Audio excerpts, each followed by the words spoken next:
Thanks for tuning in. I'm Scott Walter. And I'm Michael Watson.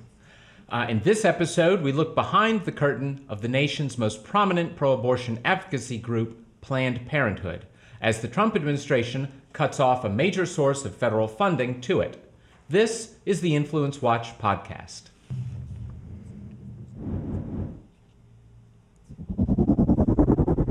Last week, the Trump administration announced that it would cut off funding to Planned Parenthood, the nation's largest network of abortion providers, under the federal reproductive health program known as Title X. The administration's policy change is based on an effort that was attempted in the late Reagan administration and then reversed by President Bill Clinton. The change would require recipients of Title X family planning funds not to share resources with or make direct referrals to abortionists.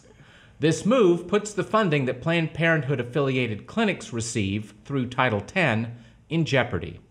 The rule would not end all federal funding to Planned Parenthood. By one estimate, if all Title X funds to the network were cut off, Planned Parenthood's federal funding would only fall by 13%. Naturally, the left has responded with outrage in defense of one of its largest financial and ideological supporters. But the outraged and factually challenged response serves to underline just how misleading is Planned Parenthood's claim that only 3% of its activities are abortions. In fact, abortion is central to the organization's mission and has been since the organization's founding. Now, Mike, let's start here with just what the Trump administration is attempting to do. So, a 1970 law known as Title X of the Public Health Service Act, authorizes the federal government to make grants to organizations that provide reproductive health services, things like birth control most prominently, to organizations that provide those services to low-income individuals. As part of the deal, now this was kind of passed, and we'll get a little bit later in the podcast, we'll discuss kind of in the 50s through the 70s, the big surge in interest in population control. But pursuant to the compromises around that law, a provision is included in Title X that says none of the funds appropriated under this title shall be used in programs where abortion is a method of family planning. There are two massive buts that come from the way that that law has been interpreted, the way that none of the funds rider has been interpreted over the past 40 years. If an organization such as a Planned Parenthood clinic performs abortions, it can still receive Title X funds for non-abortion related activities. Of course, that creates another but, which is that if you get a government dollar for a non-abortion service, that can free up a private dollar to provide abortions. Yes, the classic principle that money is fungible, and if I need $1 million and you give me $500,000, that's helping with the other $500,000. So it was back in the 80s then that the Reagan administration first started working on the kind of regulation that's now being revived currently. Is that right? Yeah. So in 1988, the second to last, or the last year of the Reagan administration, they push out a proposed rule which would require Title X clinics to be, quote, physically and financially separate from abortion clinics, and also forbid them from, quote, counseling concerning the use of abortion as a method of family planning or to provide referral for abortion. Needless to say, the left and pro-abortion rights people sued immediately. The Reagan administration, or now the George H.W. Bush administration, which continued to defend the regulations, actually won. The Supreme Court ruled that, yes, this rider was constitutional, or this regulation was constitutional.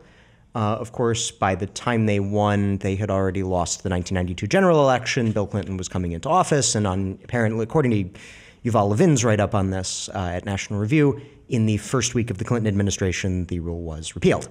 Yeah, I think that's worth pointing out. Why was it in the first week that things like this are repealed? And that is because Planned Parenthood is a massively powerful influence in Washington, D.C., and its priorities were among the very highest priorities of any incoming Democratic administration. And the same thing happened with Barack Obama after George W. Bush. There are a number of things like this that are handled by executive action, regulations like this for funding and the rest. And it is a very high priority for Democrats the second that they have the pen in the Oval Office. Right. Now, as soon a similar thing happens with the Mexico City policy, which is a rule that the Republican administrations, including the Trump administration, in their one of their first executive actions is to put a restriction on funding of abortions overseas. And one of the first actions of an incoming Democratic administration is that then gets repealed. To flip that, yes. The whole abortion issue is a very powerful, has great valence. It is very powerful and very partisan, with an exception that we'll get to later in this podcast. Yeah. Well, now, so that's what happened with Reagan, and then George H.W. Bush, and then Bill Clinton. Now, the Trump administration is doing something similar, but not precisely the same thing. Is that correct? Right. So, and again, I'm going off Yuval Levin's write-up on the proposal at National Review. Levin worked in the George W. Bush administration. Yeah, I should full disclosure, on the Domestic Policy Council, overlapping with me when I was at the Domestic Policy Council. Yeah. So the George W. Bush administration considered reinstituting the Reagan-era regulation. They decided not to. Towards the very end of the Bush administration, they came up with an idea that they could reissue the Reagan-era rule with one revision, is that although direct referrals for abortion would still be prohibited to federal fund recipients, counseling that involved offering women the option of abortion would still be allowed. This to take away the claim that it's a gag rule. So what the Trump administration has done is they have adopted that version of the rule, and they have begun the rulemaking process. The administrative procedure process is very long and complicated. It is now the first phase of draft proposals, and apparently the text of the regulation was released yesterday as we speak, so that would be Wednesday the 23rd. It has not yet gone into effect, but it is now undergoing the notice and comment procedures and the promulgation and the interagency discussion, interagency consult. Yeah, no, it's all people should realize that regulations in D.C. It's not you write a text and then wham, that's the regulation. It goes through multiple stages. There's a great deal of arbitrariness about how long the stages are, and there's lots of behind the scenes pushing from interest groups and political parties and powerful members of Congress, and often within an administration there right. are you have different factions in the administration. You have changing, as the political environment changes. Levin, in his discussion of why it didn't get moved in the Bush administration, said that there was concern because it was they were discussing it at the same time that they were also going to veto the federal funding of embryonic stem cell research, which was highly controversial at the time. So as all these things come together, things change. But this is at the first stage of promulgation where they are. Yeah. So now, we've discussed, on the one hand, what the Trump administration is doing. Now, let's flip to the other actor in this, which is Planned Parenthood itself. Why don't you start by explaining to us a bit about the way Planned Parenthood is structured, because just as the regulatory process is complicated and complex, so is quote-unquote, Planned Parenthood, which is not right, which is not one. I'm a labor guy, so I like to analogize it to labor unions. When you have the National Labor Union, it has a bunch of state councils that do mostly advocacy, and then it has local labor unions that actually negotiate contracts and represent employees. Planned Parenthood's kind of similar. There's a national central organization, the Planned Parenthood Federation of America, that's kind of the head of the entity, the head of Planned Parenthood, and then a number of state councils and regional advocacy organizations, and then the local Planned Parenthood abortion and birth control clinic. A lot of the local clinics are part of an independent 501c organization. They are not directly operated by the Federation of America. In addition to that sort of structure, there's also the Planned Parenthood Federation of America has a national 501c4 social welfare advocacy lobbying organization, Planned Parenthood Action Fund. There's a national 527 PAC, which can give directly to candidates, Planned Parenthood votes. And then at all the state levels, for all the state level officials, there's Planned Parenthood votes, name of state. Yeah, California, Texas. California, Texas, Connecticut, New York, all of them. An easy way to explain some of this is to say that on our website, InfluenceWatch.org, if you type in Planned Parenthood, you turn up dozens of entries, and I have to admit, we are not completely exhaustive with every single last one. Right. No, just the partial selection that we have compiled since we launched the website is easily over a dozen. And that is but a small sliver of the number of entities directly tied to the Planned Parenthood network. Yes, and and as you said, it works its way all the way down to local particular clinics, and those clinics themselves will often get these Title X funds that are at issue and being fought about right now. But is that the only way that they get federal funding? It's not even the majority. Most of the federal funding that ends up in the hands of the Planned Parenthood network comes through Medicaid reimbursement for services. So when there have been proposals to defund the Planned Parenthood network, take away, remove all federal funding, and also at the state level to close off Planned Parenthood clinics to Medicaid to Medicaid. Because the states play because the states also pay a portion of the Medicaid coverage, of the Medicaid expenditure. The Obama administration absolutely came down hard that could not be done. The Trump administration is more lenient, although it's all in litigation, of course, because everything involving abortion gets litigated. Yes. The majority comes through Medicaid reimbursements, and what those who wanted to take federal funding away from Planned Parenthood basically want to do is say, kind of like how you with your insurance with a regular health insurance provider, there are in-network and out-of-network, and out-of-network you pay out of pocket, and in-network you get subsidized by your insurance company.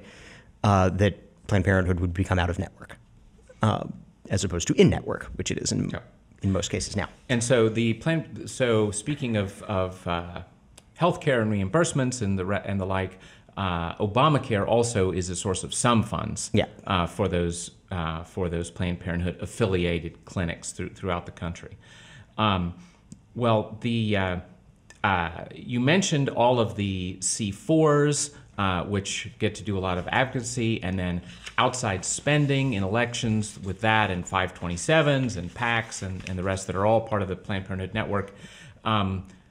How many zeros are we talking about in terms of Planned Parenthood's influence in elections and funding of candidacies? Many zeros. To get an idea of a vague idea of the scale of influence that Planned Parenthood C4 has. In 2014, in the midterm elections, the American Federation of State, County, and Municipal Employees Labor Union wrote him a check for $400,000. So you're talking in the millions, if not the tens of millions, in terms of advocacy spending, in terms of independent expenditures on behalf of candidates, in terms of general advocacy. Yeah. So this is another. Now you use the analogy of labor unions, but perhaps another analogy could be the National Rifle Association in the sense of, okay, so here is an interest group that has a lot of people who care about what they're advocating over and has millions of dollars. I have used in discussions the analogy of the NRA and the gun issue when discussing the reverse case of Planned Parenthood and abortion. But in both cases, you have what the Supreme Court has declared a right, whether or not you agree with it. You have a very large interest group, a very well-connected interest group that is ostensibly singly involved in that issue. In recent years, both Planned Parenthood and the NRA have moved out of single issue politics and into broader culture war politics as the sort of rural conservative faction of the Democratic Party has fallen away and the urban moderate liberal faction of the Republican Party has fallen away, with some exceptions we'll get to, some very relevant exceptions that we'll get to. But in both cases you have this contested right, this very powerful interest group that basically can push its partisan faction to do what it wants. In Planned Parenthood's case, there's more money than in the NRA's case, but in both cases, the real issue is both can rally a large number of supporters and who are committed to their single issue. Yeah. Now, yes, I was going to say with the big difference between the two that the NRA gets very harsh media coverage from the mainstream media and Planned Parenthood gets very nice coverage, and Planned Parenthood gets millions of our tax dollars and the NRA does not. Well, the NRA does get some local government funding because they do provide some training to local police officers. So yes, there is relative to their budget, it's probably trivial compared to what it is with Planned Parenthood.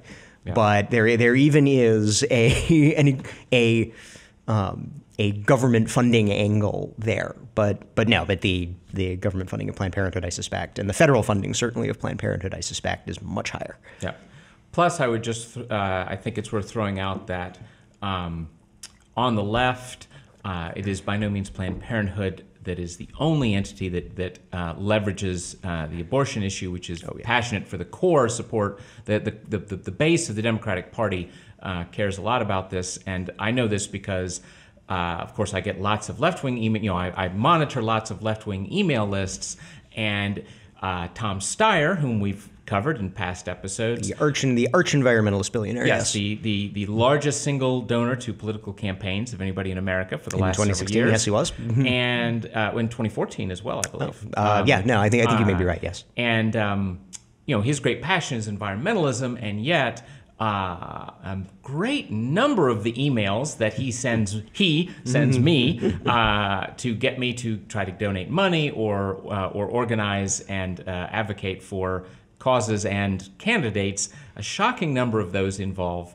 the abortion issue, in fact, for a long time, it would be months and months and months before there would be any mention of any environmental issue whatsoever, because they're not nearly as powerfully motivating as the abortion issue. Well, let's now go back in time a bit to understand about the other people funding the abortion movement over time. Right now, there's a controversy over the federal funding, but federal funds are by no means the only money flowing into this effort. Right, into this and into Planned Parenthood as a federation of entities. If you go all the way back to the founding, all the way back to the beginning, you obviously find the extremely controversial figure of Margaret Sanger, the founder of what I think was at the time called the American Birth Control League. Was that the original name of Planned Parenthood? I think that's the right name. Back in the 20s, yeah. Right? Yeah. And of course, back during the 20s, the hot new intellectual trend was eugenics. And Sanger was openly for it. There is some question as to whether she was a eugenicist because she hated non-white Anglo-Saxon Protestant ethnicities, or because she just hated the poor. But whichever way you fall in that discussion, She was a very, an advocate for human artificial selection. Yes, and it's worth pointing out that a lot of what remain some of the largest foundations and most influential foundations in America, such as Carnegie and Rockefeller, they were great boosters of her and of the entire eugenics movement. Carnegie was, and not just in America, but also in Germany in the 1920s and 1930s. Carnegie Foundation, I believe, funded German eugenicists all the way through 1939. So a very, very creepy time, rarely discussed. Not a very good time to be funding anything involving that sort of stuff in Germany, given what was going on that we later discovered. Yes, and in fairness, to be fair to the Germans, it really was American donors and American thinkers, like some of the people who were on Ms. Sanger's organizations at the time. They actually pioneered the theories that fine folks like that were later taken up by Hitler, people who would later face judgment for crimes against humanity. Yes, no. The grim truth is that you had rich Americans funding very bad thinkers who influenced folks in Germany, who took over a country and did very bad things. Yes. Oh, and although let's be fair to the other way to be fair to Germany is to blame America, because one practical effect of this, one influence that was felt of this, was that there were state sterilization laws in America, and the last of those state sterilization laws were not taken off the books until well into the 1970s. Now, they weren't particularly used much. Supreme Court infamously ruling 3 generations of imbeciles is enough. Yes, that was Buck v. Bell, the famous case Buck v. Bell. But I believe it was North Carolina was the very last to take it off. Yeah, the books. I don't know who's in the 70s. I'm pretty sure Buck v. Bell was Virginia. Yeah, no, it was Virginia, but it is not coincidental that these states that we're discussing are all in the South. Yes. Oh, and by the way, we said it's also because you made the point. It's genuinely unclear. Now, on the one hand, Sanger did not have a fond affection for poor blacks in America. She famously, in her memoirs, people try to dispute this, but in her own memoir, which is available completely online, the complete autobiography is available online. You can read her discussion of a speech that she gave to the Ku Klux Klan. Technically, it was the Women's Auxiliary, but anyway, because they wouldn't be talking about birth control in a mixed audience at that time. But she gave a speech to a Women's Auxiliary of the Ku Klux Klan, and according to her, was very well received. And they said, you need to be giving lots more of these speeches to other Klan meetings. So there's no doubt that poor blacks had reason to be concerned about Ms. Sanger and her work, although I tend to lean, yes, in the direction that she wasn't especially focused on poor blacks. She didn't like poor Irish or poor Italians, poor Jews. Big families. She came from a big family herself and apparently was not happy in it. But and of course the depressing thing, we've now gone on about Sanger for 5 minutes, but the depressing thing is that her legacy remains with us, and it remains with us even in places where you wouldn't expect to see it. You might, if those who routinely watch the podcast may remember our show from CPAC where we spoke with a woman who was bringing up the sort of abortion funding of the anti-immigration movements and. Pro-abortion. Pro-abortion funders of single-issue anti-immigration groups, and I said, yes, I know exactly what you're talking about, but I forgot the names. I have the names. It is the Colcom Foundation in Pittsburgh, which a couple years back gave a 6-figure contribution to the local Planned Parenthood in Pittsburgh. Is the single largest funder of all the single-issue immigration restriction groups. You want to read up more on this, go to capitalresearch.org and look up Of Border Walls and Dreamers, a 4-part serialized long discussion of the immigration issue written by me. And they also have funded the Margaret Sanger Papers Project at New York University. Right. But to get back to our Planned Parenthood friends, it is also worth noting that to this day, Planned Parenthood awards a Margaret Sanger Award, and one of the recent awardees just a few years ago was Hillary Clinton. The other thing about other funders of Planned Parenthood that I want to throw in too, speaking of Hillary Clinton and Planned Parenthood, Harvey Weinstein, the notorious Hollywood producer who helped to launch the Me Too movement inadvertently. Yeah, his offenses launched the Me Too movement. Exactly. Excuse me, his alleged offenses. Yes, and he famously just a year or two ago attended a big Planned Parenthood fundraiser because Hollywood loves Planned Parenthood and funds it massively.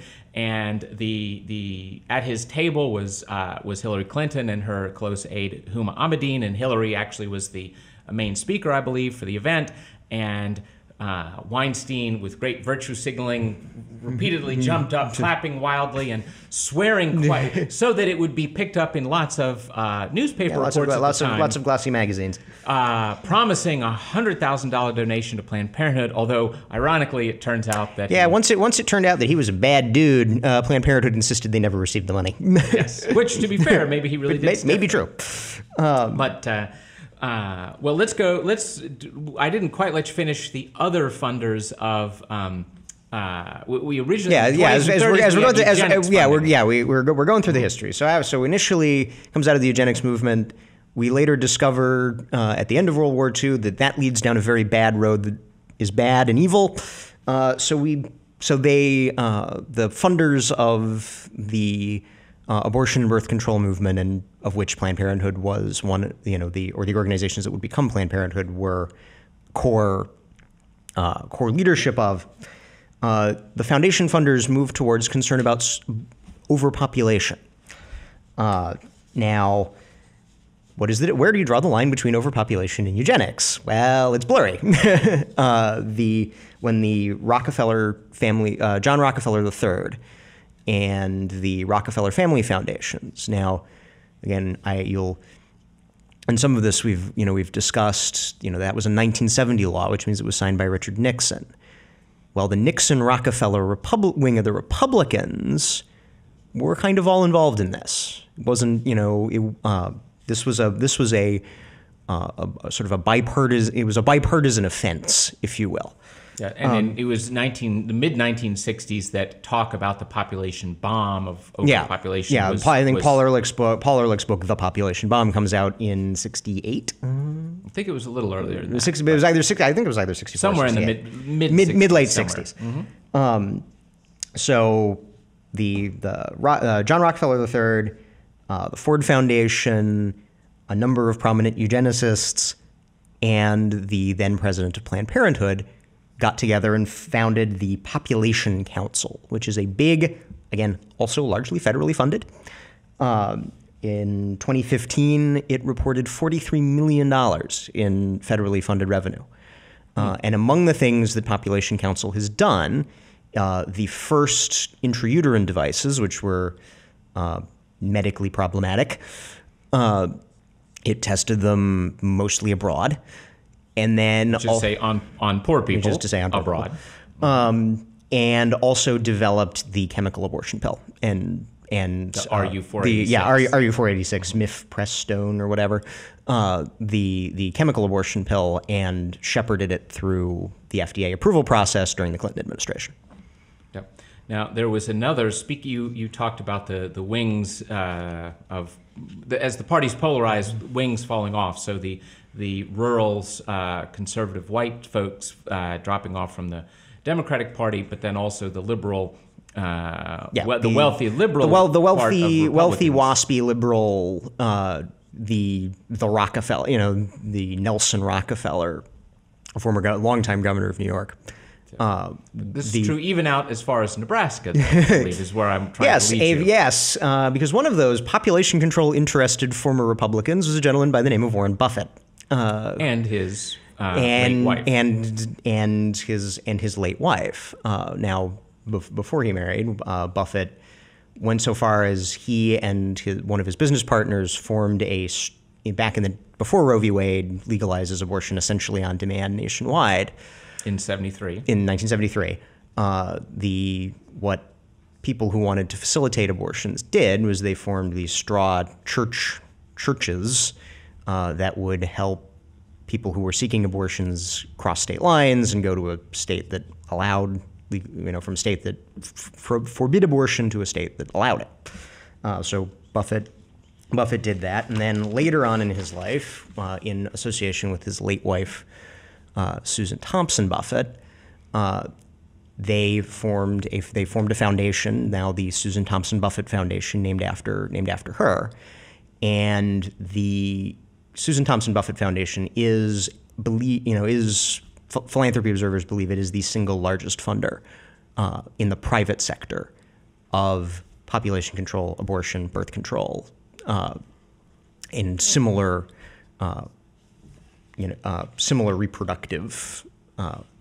reproductive things. Just in the decade from 2001, a little bit more than a decade, from 2001 to 2012, the Media Research Center, which is a conservative advocacy group, calculated that the Susan Thompson Buffett Foundation made $1.2 billion, with a B, dollars in contributions to pro-abortion groups, abortion provision groups, advocacy groups advocating for abortion rights. The largest recipient was the Planned Parenthood network, which received $289 million. They have continued it in 2014. 2014 alone, STBF, Susan Thompson Buffett Foundation, made $40 million in contributions to Planned Parenthood Federation of America, just the big top of the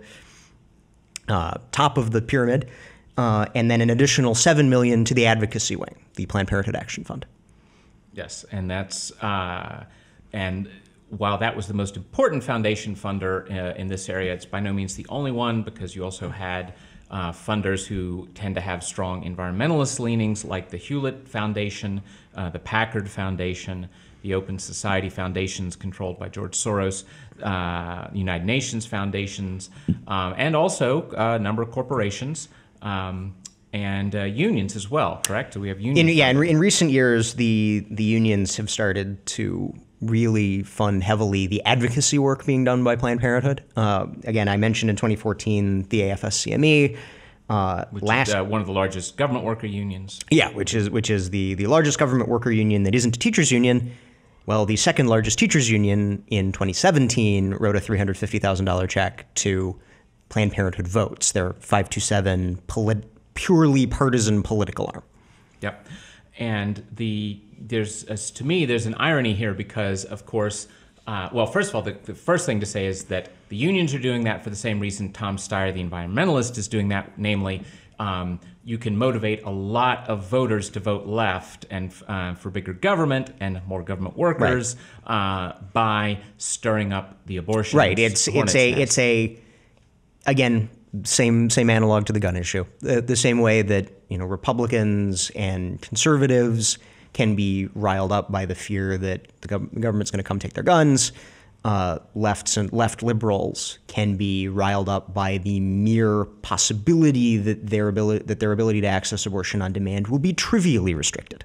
Yes. Well, so the other thing, though, I would point out is, to me, the great irony here is all those groups on the left love to talk about how much they care about the little guy, and the evil big corporations are going to crush little folk, and we're standing up for, advocating for the voice of the little folk. And yet, in two ways here, it seems that's not the case. One is eugenicists and overpopulation people take as their enemy precisely the poor little guy.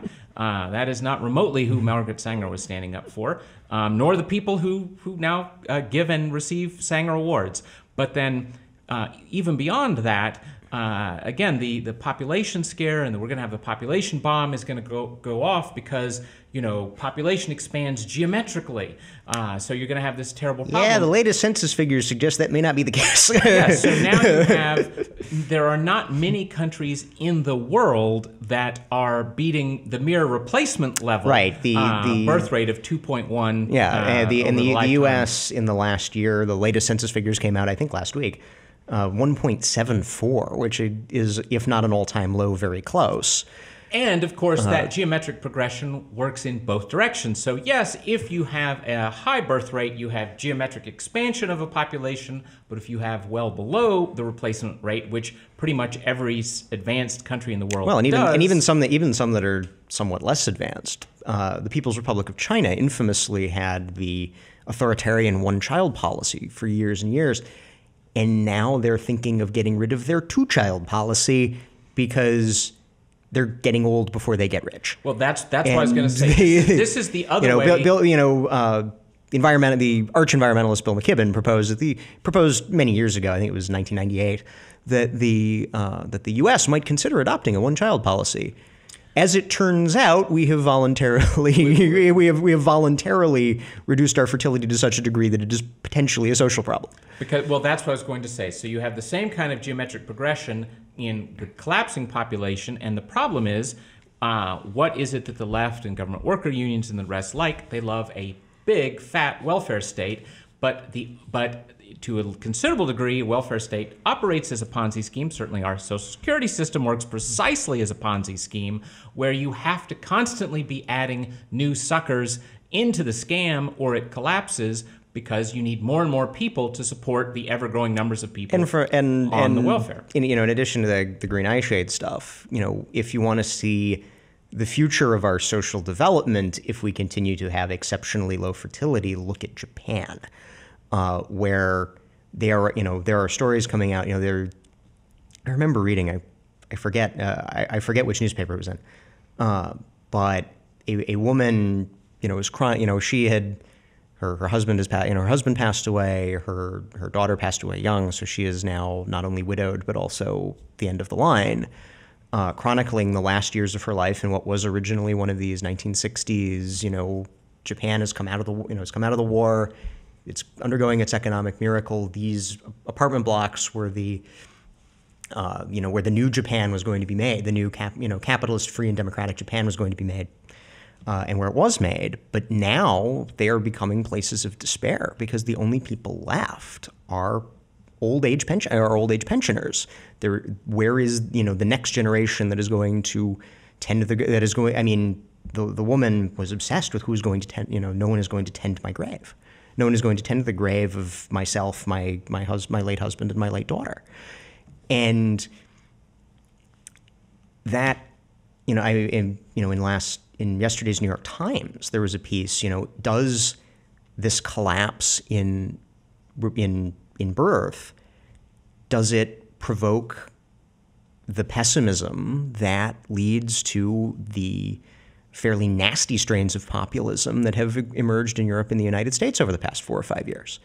I think there's an argument to be made for that. And, the fact that the fact that our government is still concerned with population control at all is perhaps a case of very destructively fighting the last war. Yes, well, Thomas Sowell makes the point that nearly any social problem is usually taken up by politicians only long after it actually has been ameliorated. But, well, to get back to the controversy we started out with, where Planned Parenthood versus the Trump administration on this proposed regulation that's not yet in effect, likely this regulation is in fact going to go through the process, be promulgated. What is the next likely step after that? The next likely step is that Planned Parenthood will sue. They will sue. They will claim all their amendments' rights are being violated. If there is not a change of government that causes either the judiciary to be changed or the advocacy and litigation priorities of the federal government to be changed, it's likely that it will go to the Supreme Court, and it is likely, one presumes, given that the Reagan regulation, which actually went further, was upheld by a Supreme Court that was probably more liberal. The Trump administration has a reasonable expectation that they would win. Now, the regulation would, of course, be repealed on the first day of the next Democratic administration, whenever that is. But the Trump administration would have a reasonable expectation, if they were still in office, that they would win. Yes. And is this something that if Congress were to flip in the midterm election, as some people think it may, would that affect it?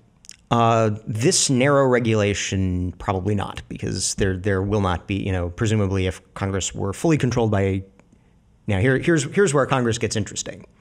Since the special election in Alabama last year, when the Republicans nominated an exceptionally problematic candidate, and then lost a relatively safe Republican seat to a Democrat, the balance of power in the Senate has actually been with two pro-choice Republicans, the last two pro-choice Republicans in Congress, two of the last pro-choice Republicans in Congress. So the sort of campaign promise that the Republicans have made that we're going to cut off all federal funding to Planned Parenthood is now out of the question unless the midterms go not the way that most pundits project that they will, and the Republicans actually make advances.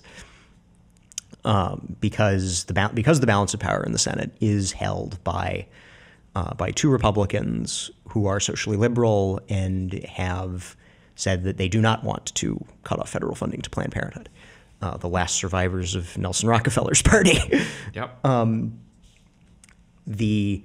However, even if the Democrats took control of both houses, took control of the House, and there was a fund Planned Parenthood majority, whether that was a Democratic control or like it is now, where there's 49 Republicans presumably who would be opposed, 49 Democrats who would presumably be in favor, and then two Republicans in favor who tipped the majority. It's still not like it still wouldn't. The ability to overturn the regulation probably still wouldn't be, and it's unlike because presumably the Trump administration, even if they did a Congressional Review Act, which would allow it to get through the House, through a Democratic-controlled House or a Planned Parenthood-controlled House, and through a Democratic or Planned Parenthood majority Senate, it would still be vetoed. Yep. Well, speaking of presidential veto, the president has actually been somewhat ingenious in his response to Planned Parenthood's complaints about this Title X funding to them being cut. Yeah, I'm not usually the biggest fan of President Trump or Trump's family, but they've actually been quite clever with this. In a meeting in early 2017, Ivanka Trump, the president's daughter, who is also a White House aide, that creates a whole box of problems that I'm going to lay over here for the moment, went to Cecil Richards, then the president of Planned Parenthood. She stepped down as of a couple weeks ago. But she does have a very extensive entry in InfluenceWatch.org. A very extensive entry at InfluenceWatch.org on her many connections to many organizations. Yes. And to give her whatever credit is due for this, under her rule at Planned Parenthood, she created a fair number of those advocacy and lobbying groups that we discussed earlier. Which I'm sure has nothing to do with the fact that she is the daughter of the most recent Democratic governor of Texas. Yes, Ann Richards, defeated by George W. Bush in 1994, and we never heard from him again. But what Ivanka Trump came to Planned Parenthood and said, okay, you guys want to keep your federal funding. Our supporters want it to go away. Why don't you just spin off your abortion business? Separate. It's 3. If you guys are telling the truth, mm-hmm. It's 3% of your. I forget how they measure it. 3% of your procedures, 3% of your total business, whatever. Spin it off. Form a new. You formed so many entities. Just spin it off. We'll keep the funding flow to your birth control, basically your birth control business. And the abortion stuff can just be separated over in its own garden. And Planned Parenthood refused. Militantly refused. And in fact, according to the New York Times write-up on Ms. Trump's offer, Planned Parenthood rejected it because of how central reproductive choice, which I'm sure is not a euphemism for abortion, was to the group's mission. Yes, so yes, we see what really matters there. But the one thing that's guaranteed is whatever happens with the regulation currently being fought over, the larger fight on reproductive choice, as some people like to put it, will continue to be a very prominent part of our politics. It will continue forever. Yes. Well, that's our show for this week. If you're listening to this on iTunes or Stitcher, please know that we broadcast a live video version of this podcast at 10 a.m. on Thursdays. You can catch it on Facebook Live or YouTube, and you can find our pages by searching Capital Research Center. If you're watching the video version, we encourage you to subscribe to the audio on your preferred podcast platform. We'll see you next week.